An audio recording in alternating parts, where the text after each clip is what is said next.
there ongoing negotiations happening at the moment between the players and Premier Padel, or it's not good? It's not good. The situation at the moment is not good. We have our first professional paddle player on the podcast. We have Medina Murphy.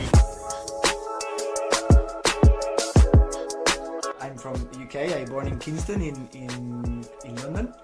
But I moved to Spain when I was like 2 months old. That's why I don't have British accent. I'm really competitive. All the people they know me, I'm really competitive. I played my first professional tournament, World Padel Tour.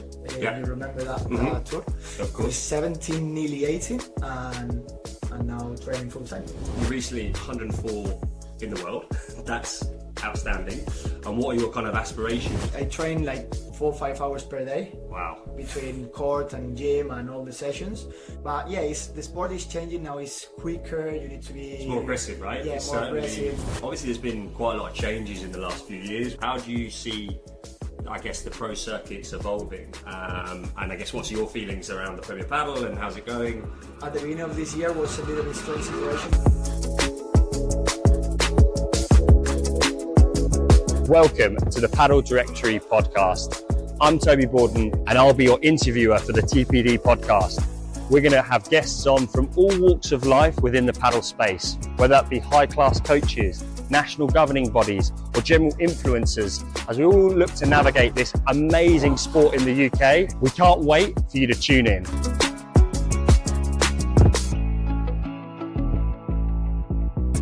So, welcome back to the TPD Podcast, the Padel Directory Podcast, talking all things paddle in the UK. I am so excited today because we have our first professional paddle player on the podcast. Now, apologies for all the future guests, but this guy's unreal. We have Medina Murphy. Thank you so much for coming on. UK's highest ranked player, current world ranking 104. So we're talking serious level. Christian, thanks so much for coming on. Thanks to you. Thanks for the invitation. It's a pleasure to be here. Let's talk about it. Let's talk paddle. And firstly, obviously, we're here right now in Bristol. So that your homecoming, let's say, it's the highest, I think, graded professional event that's been in the UK. Nice prize pot. R3 sponsoring the event. Let's talk about that. How are you finding this weekend so far? And what do you think your chances are? Well, I think we have chances to do good in this tournament. Now we are seed number 1 because the seed number 1, Diestro and how is the guy and Agustin, they pull out of the tournament. But we are so tight. We are few pairs really tight, and obviously in this condition in Padel you can lose all the matches and you can win all the matches too. Let's see how it's going. For me, it's completely a pleasure to be here. Always is really nice to come here to the UK. The last one we won in London, in Stratford. And this one is a little bit higher, it's a silver. And it's really nice to be here because R3, my sponsor, is the organizer of the event, and for me that is amazing. Yeah, I think it's, obviously we're in the qualifying stage at the moment and the level is super strong, and it's really, really good to see lots of people coming down and watching. And I think that's we really want to start raising the profile in the UK, and this is what we need, more professional events like this and higher ranking and more prize money. So that's great. So let's talk about you. Tell us a little bit about yourself, where you're based currently, how did you get into the sport, and we're just going to kind of have a story of Medina Murphy. Yeah, well, first of all, obviously I'm from the UK. I born in Kingston in London, but I moved to Spain when I was like 2 months old. That's why I don't have British accent. My dad is from the south of Spain, from Cadiz. I live all my life there. And my mom is from Manchester. All my mom family are from there, from Chorley. Oh, nice. And that's it. I started playing padel when I was 14 years old. I moved from another sport. I play a bit of tennis and triathlon and athletics at really high level for that age. And that's just basically more or less my story. Amazing. Okay, so you were not actually... So I was going to ask you that. So you're not a tennis player by trade that switched across. You were saying you're more triathlon and athletics. Okay. Yeah, I started with athleticism when I was 3 years old. I started tennis when I was 10, I think. I play a bit of tennis. I compete, but not like a high level trying to be professional. and I do triathlon too, and then I start to play paddle. And what was the reason? Obviously, we all know, well, most people know that, you know, Spain is kind of like the mecca for paddle. It has the most courts, things like this. But what was the catalyst for you entering into the sport at 14? What was that? Because in Spain it's really typical to have courts in the, I don't know how you say, the urbanization, when you have a lot of houses. Yeah.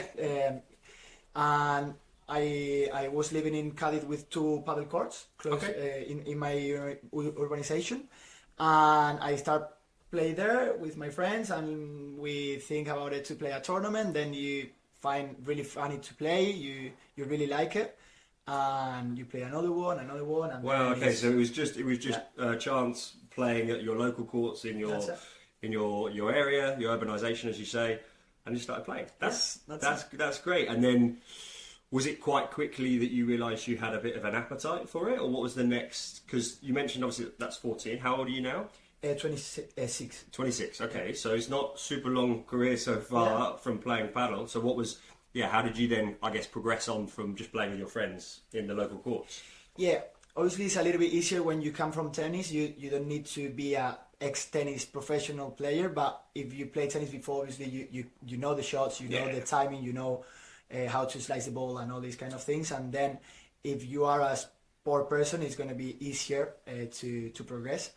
And I'm really competitive. All the people they know me, they know I'm really competitive. And I guess maybe that was from the athletic side as well. You mentioned you were competing. Were you competing at a really high level? High level, and I was trying to play padel, and then I thought, man, I like this. I can train more, and I was pushing from 14 to 17.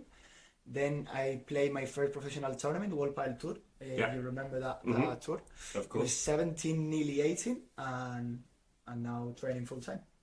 Amazing. And where are you based now? Still in Cadiz, or? No, I moved to Alicante. I moved to Murcia, close to Alicante, to study there in the university. I studied there science of sports science. Oh, amazing. I had my degree like when I was 22, 23, more or less. And the good thing is I was training in Alicante. It's like 1 hour by car. Was with a really good group. Jordi Munoz, the coach, with a lot of players. Victor Ruiz, Sancho, like really good group. Yeah. And I thought was really good base to try to stay there for a few years and push a little bit harder. Amazing. And you know, you recently 104 in the world. That's outstanding. And what are your kind of aspirations? Where do you see yourself in 12 months? What's your kind of your big hope and goals, I suppose, for your next 12 months in play? Well, I think we feel like in between the 100 and the 60 on the wall, we are really tight. It's about consistent during the year, about try to play good in all the context with quick courts, low courts, small margins, right? Yeah, it's really close, and I think we can go up to 60, 50 maybe in the few coming years. I don't know exactly what is going to be my top. Yeah. But for sure, I think I can still. You're still young, right? As well, like 26 for a paddle player, like. You know, there are players that have played well into their 40s on the professional circuit, right? Yeah. So it's like, I think it's a sport that you'll grow into, right? So that's exciting to hear. Yeah, I think 26 is good age to be in my position. It's not really high, but it's in good position, I think.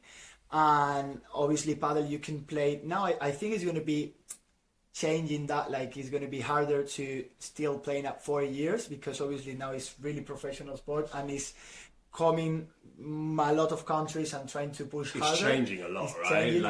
You know, I've been in it for nearly 10 years, and I followed the professional circuit a little bit when World Padel Tour and now Premier Padel, but everything is changing. Yeah, it's become a very different game. I think you mentioned obviously how competitive and how serious your training is. Yeah. I mean, how often are you training kind of per week? I train like 4 or 5 hours per day. Wow. Between court and gym and all the sessions. Sometimes a little bit more, sometimes a little bit less. But yeah, the sport is changing now. It's quicker. You need to be. It's more aggressive, right? Yeah, more aggressive. It's like you have to train. Like It's no point to you don't have. You can't just have good hands. No, and that was fine 5 years ago. Yeah. That was fine to survive maybe in the first rounds of the professional circuit, but now you have to train, and it's not about the game is changing. It's more people playing. Like now it's more countries, more people trying to be there. It's more money on the table. All the people want to earn their positions on the tour, and that make tougher and tougher. And let's see, but 26 still good age. Yeah, well, that's 10 more years, I think, to 35, 36. Yeah, absolutely. And we were talking a little bit before you came on. Like your week to week is kind of crazy. Like, talk about the next few weeks where you're traveling to. Like, it's it's crazy. Well, we come from the South America tour. We play in Cancun, the P2. We play in Chile, the P1. We play in Puebla, another city of Mexico, the FIP Platinum. And now we're going to play here. And the next week... Bristol. Yeah. Bristol, yeah. UK. And then we're going to go to Kuala Lumpur in Asia. And then we're going to go to China in the next 2 weeks. Wow. So a lot of traveling. And how do you find that? Like, do you find the traveling, you enjoy it? Is it stressful? I mean, is it nice? Also, the other thing, do you always play with the same partner? Or do you have different partners? Yeah, now I'm playing with the same partner. That is really lucky, because in Padel it's not easy to have a project with the same guy, with the same goals and all the stuff. And we live in Alicante both. We train together. That is crazy. Yeah. Yeah, we was playing the last maybe 7-8 months together, and we're gonna keep playing together. Do you think, because it's quite interesting, obviously we're talking the professional game, but a lot of our listeners and viewers, they're starting out paddle the first time, or maybe they're entering into competitions. Playing with the same partner, advantageous, right? It helps. Yeah, helps. But you need to, in paddle, it's like all the paddle players, we say the same. It's like a normal relationship with your girlfriend. It's the same. You spend so many time with your partner, 24 hours per day, all the days traveling, with problems because sometimes you have bad results. Sometimes we lose because I play bad. Sometimes we lose because he play bad. It's like you have to manage all the problems during the tournaments, during the ups and downs. Ups and downs. That's the journey. And when you have a little thing with your partner, you can see that bad things on court when you have a tough match, or when you go breakdown, all these things. And that is like the pro and the things they are not that good to be always with the same. But obviously, if you are professional, if you manage all that situations, I think it's the proper way to try to have proper goals during the season. Yeah, of course. And you mentioned you've been together 6 or 7 months. How else? Obviously, it's just you two. But how else is your kind of training and managed? Do you have coaches that travel with you, or physios, or how does it kind of look like for you and your partner as you travel around the world? Yeah, we normally travel alone because it's too much cost. But when we are in Alicante, we try to train matches with our coach. Our coach see all the matches on the tour with the streaming, and he's checking in with you always, as you're traveling. So he's almost full time with you, but maybe not in person. That's it. Yeah. We speak with him in video call. He see matches of the people we are playing against, and it's like really professional. But we are not tennis player, and we have that much margin in the prize money and all these things. At what stage, I suppose, in professional terms, which level or which ranking would they start having the coaches travel with them? That is good. Is a good question. The difference between paddle and tennis is all the professional paddle players, they live all in Madrid. Yeah. And the thing is, they train a lot of pairs together. You have big academies like Diagonal, M3. Yeah, of course. And they have 2 or 3 coaches, and they go like a group.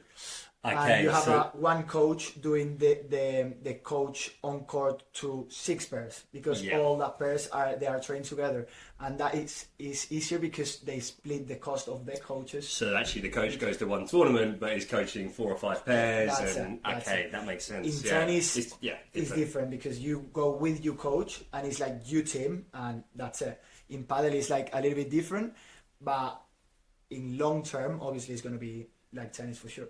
Yeah, and obviously there's been quite a lot of changes in the last few years with the pro circuit. It's obviously was World Padel Tour for a long time, and now is Premier Padel. How do you see, I guess, the pro circuits evolving? And I guess what's your feelings around the Premier Padel and how's it going as a tour? Yeah, well, now at the beginning of this year was a little bit strange situation. Was Sure.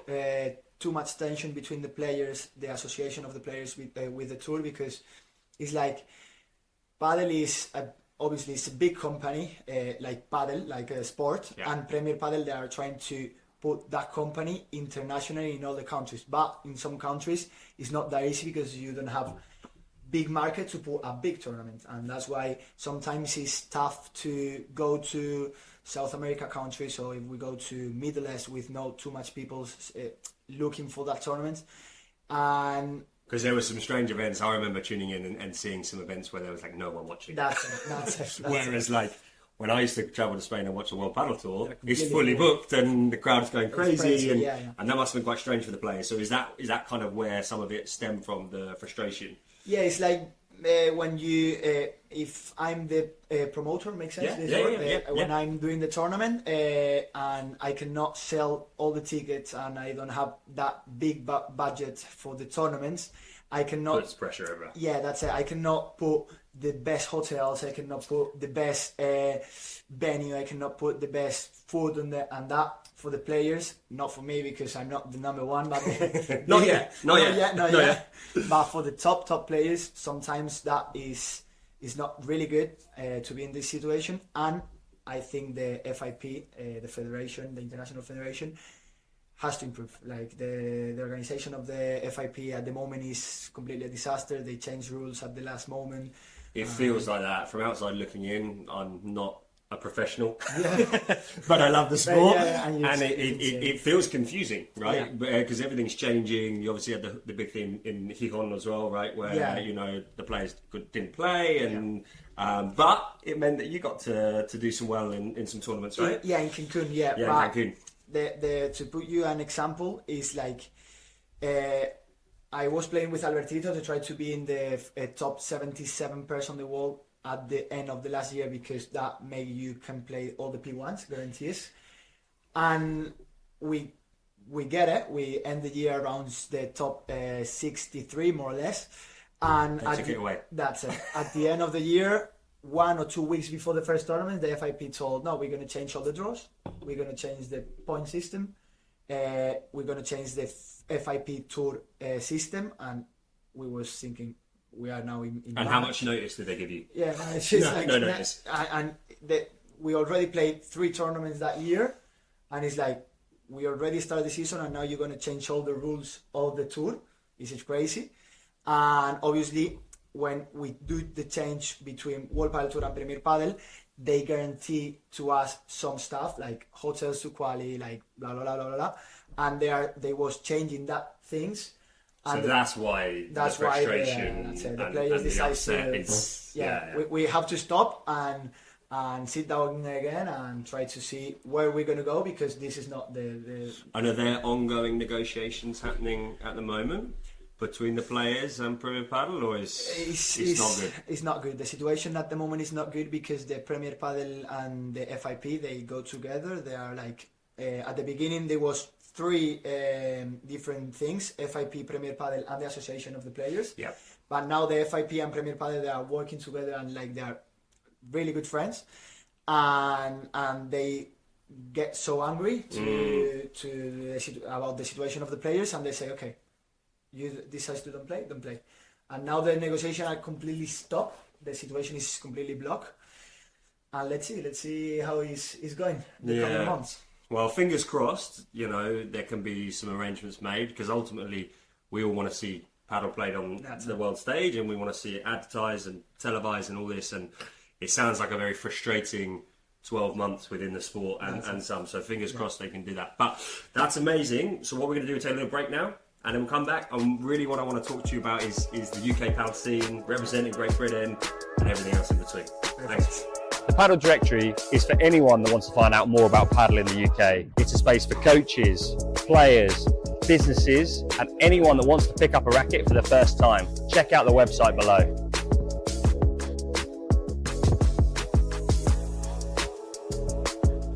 So welcome back, listeners and viewers. What an interesting first half of the podcast. It's certainly an area of the sport which, you know, is growing, the professional game, and we've talked about the struggles and the FIP and the Premier Padel. But I really want to just delve back into some of your recent results and the journey you've been on. So we were talking before, Chile. Talk to me what happened in Chile. That must have been a pretty special moment. If you want to talk about how the tournament went for you and some of the players you played against, because pretty big. Yeah, it was really good tournament. I think it's my best result at the moment. It was second round of main draw of FIP 1. And we go through the quali after win 2 matches, and we beat a really tough pair, Fran and Arnaldos, Fran Ramirez and Arnaldos. And where do they sit world ranking wise? Fran Ramirez is like 80 on the wall. Amazing. And Arnaldos is like 92, something like that. And we beat them 6-3, 6-4, and we play against the seed number 5 of the wall, Garrido and Dineno. Like, was really good experience.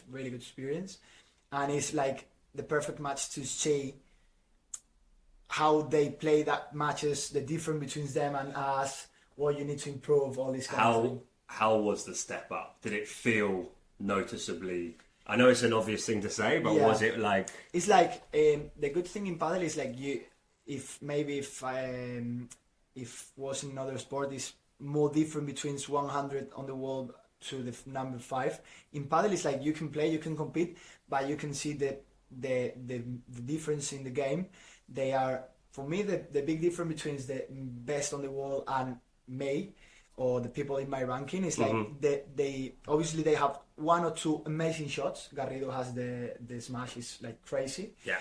And Dineno has really good volley and is really consistent. It's like they have 1 or 2 really good things, but the difference between them and the rest is they always go to the correct decisions in the important moments. Yeah. You are 4-year-old and they do exactly what they have to do in that moment. In the big moments, they shine through. Yeah, it's like they have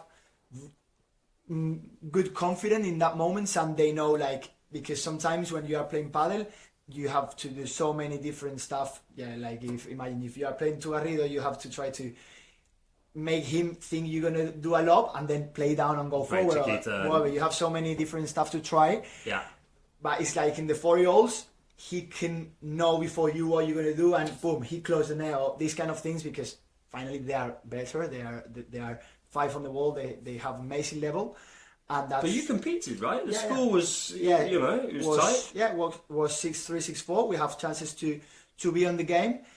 But yeah, it's like little difference make big difference. It's like small margins. Yeah, right? it's those like percentages. And that's really interesting to kind of hear about that. And hopefully, as you see the season progressing, hopefully you can get into some more of those matches. Yeah. So the next few weeks are obviously mostly FIPS. Will you play any more Premier Padel? Like, what's the sort of the rest of the schedule looking like for the year? Yeah, now is the major in Doha, but we decided to be here in the UK because this was really good event to come. Mm-hmm.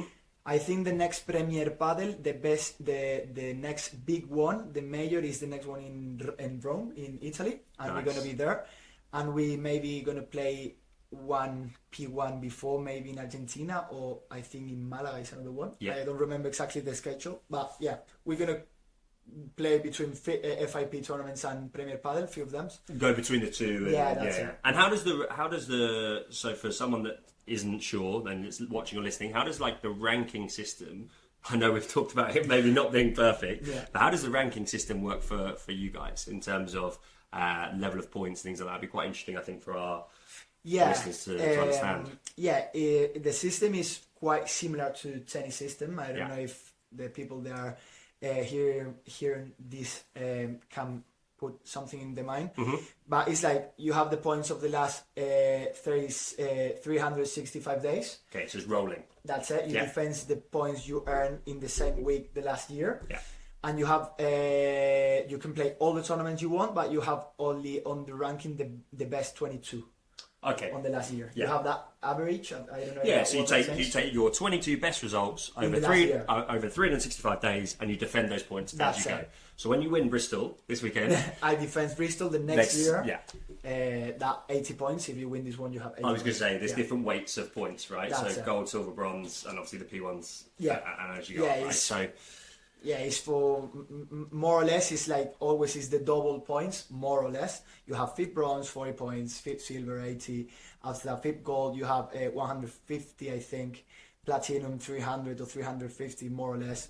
P2, 600, P1, 1000, and major, 2000, more or less, for the winners. and to date, you mentioned obviously your best result, but what's been your proudest moment or your best moment on a paddle court?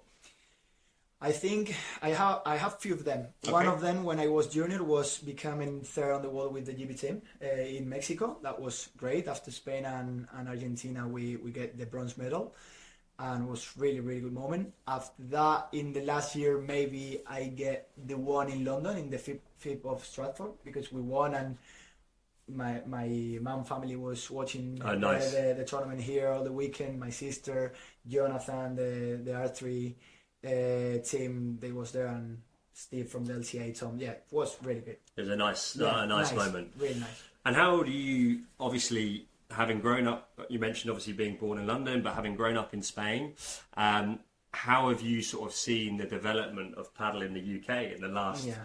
last 5-6 years, but really the last year? Yeah, It's last gone year. crazy, right? Yeah. So what are your feelings? It must be super nice Yeah. to now actually come back and play in events like this. Yeah, that's it. I started playing with the GB team when I was 17, and the situation in the UK paddle was completely stopped. Like, Yeah. there was maybe, I don't know, 7 clubs in other countries. Mm-hmm. And today I was speaking with Tom Murray from the LCA, and he told me the last year in the UK was 350 courts, and now in less than 1 year is around 80-50 or 80-70 courts. Like, it's Yeah, crazy. it's going nuts. Like you say, 850, 870 courts at the moment where we are. Who knows in 3-4 months? Like Yeah. there might be another 300-400 courts. Yeah, It's yes. moving that quickly. Really fast.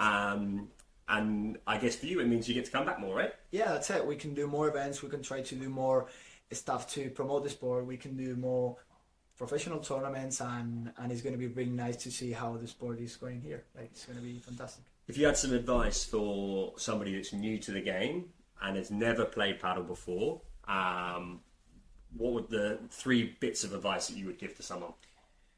Good one. I think the best advice at the beginning is you have to control the ball. It's not about power at the beginning. All the people jump to a court and try to hit the fast as they can and they lose completely the control.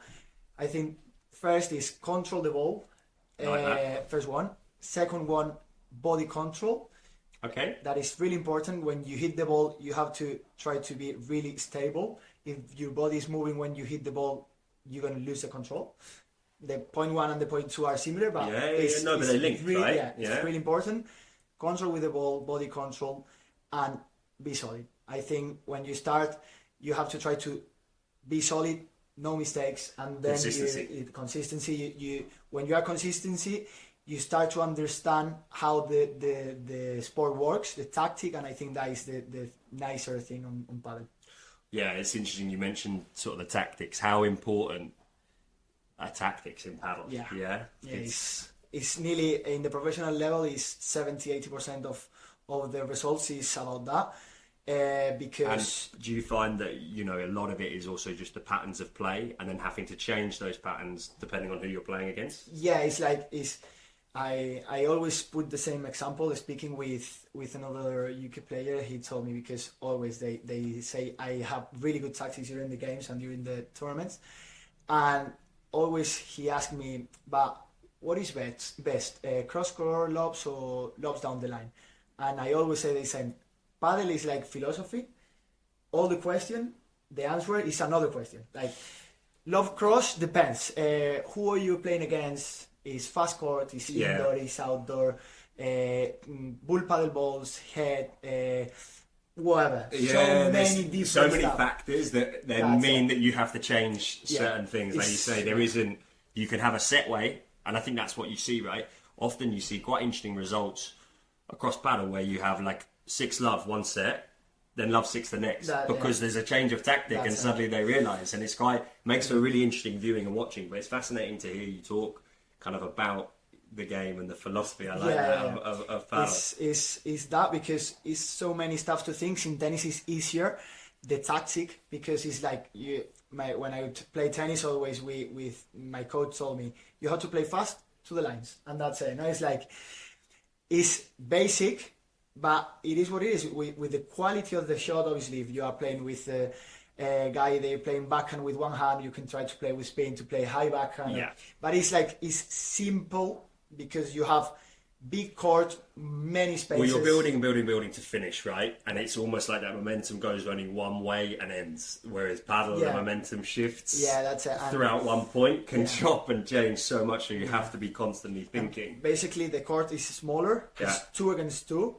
You don't have too much spaces, and you have to win the ball. It's like you have to, first of all, you have to make a space, moving the players, make the space, put in the ball. Sometimes people talk about it like almost being like chess. Yeah, do you feel that? Like, yeah, when you play in a professional level, it's like you are moving your opponents to make a space, to put there, to win the net. After that, try to play to his worst shot to generate an easy ball, and then control that space, control the time, close the net and he's going to try to do fast lob here, because here you don't have this one over your left shoulder. It's like so many stuff you have to think, and I think that is the good point on paddle, because when you are improving your game, you see how many different things you can still learning. Well, I think that's what is the beautiful thing about the sport that we're involved in, which is it's super easy to pick up, but impossible to master, right? Yeah, and it's just continually developing and changing, and the evolution of the sport is fascinating. You touched on it earlier. You mentioned fast court, slow court. What does that mean to players maybe that are not so familiar with the different styles? Yeah, basically in the fast court, we say fast court when it's quite easy to win smashes. Yeah. And slow court when you have to build more the points, and you can try to win the points in other ways. But you have fast courts when it's easy to win volleys too, when the court is sleepy. Yeah, and it doesn't come up as much. And it's like 2 different of fast courts. Sometimes when it's a little bit sleepy, the grass is not that fast for the smash. Yeah. And what court do you prefer? What do you like? What suits your game? We actually haven't talked about your game. What's your style of play? I always try to be solid. I don't have too many mistakes during the game, and I really try to control the matches like chess. Piece by piece. Build. I don't have amazing shots. I have my shots. My pivot I think is really good. My bajada, my defense is good. But I play more to control the game and don't miss and go to my rhythm of the game. And who out of you and your partner, who's the more aggressive player? Yeah, I think we are quite similar, but that is strange because I play on the backhand. Normally the backhand is 2 steps in front on the forehand, playing aggressive stuff. But I play more or less really similar to my partner. And both we like to control the game, play really good tactic, manage all the spaces. Not many free points there. Yeah, that's it. No mistakes. Just keep it solid. And sorry to talk about that. So do you prefer a fast court or a slower court? Depends. Or it depends on the moment, right? The question leads to a question. No, on the moment depends of who I play against. Of course. Against some players, I prefer to play fast court. But if I play against another players, I prefer to play in slow court. But normally, I play good in normal courts. No fast, no slow.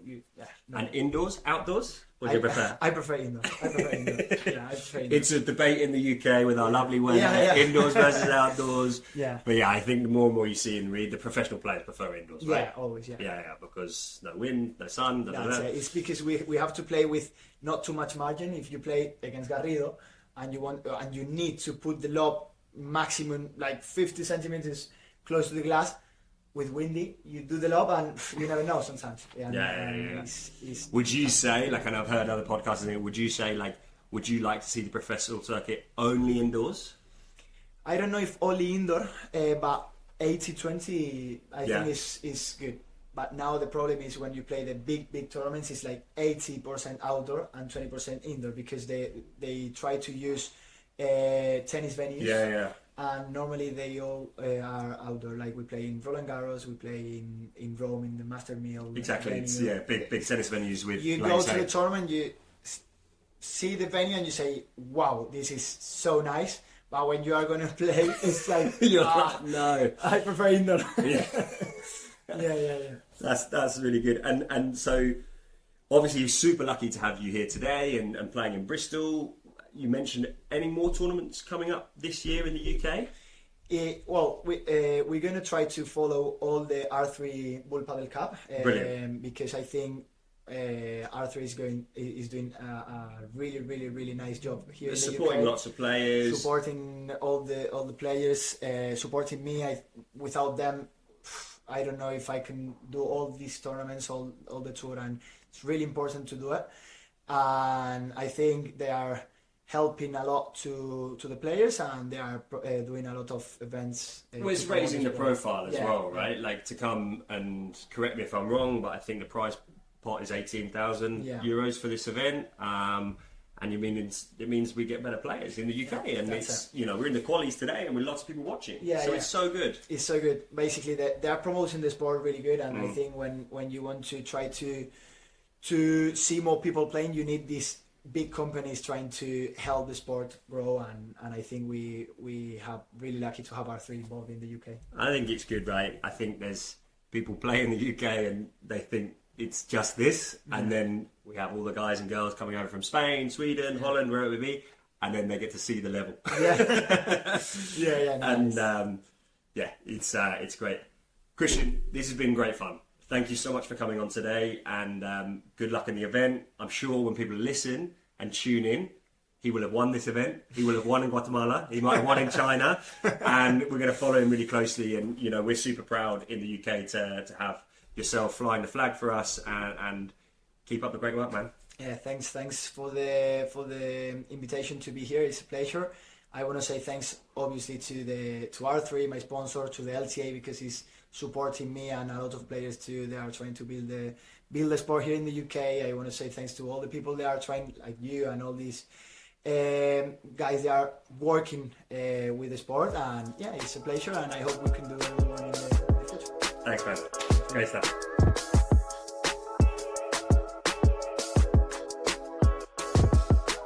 Thank you for joining us with TPD Podcast. We hope you enjoyed. If you don't already know, the Padel Directory is the home of all things paddle in the UK. Whether you're an industry leader or a first-time player, there's something for you on the platform. Please join us for the next episode and check out paddledirectory.co.uk today.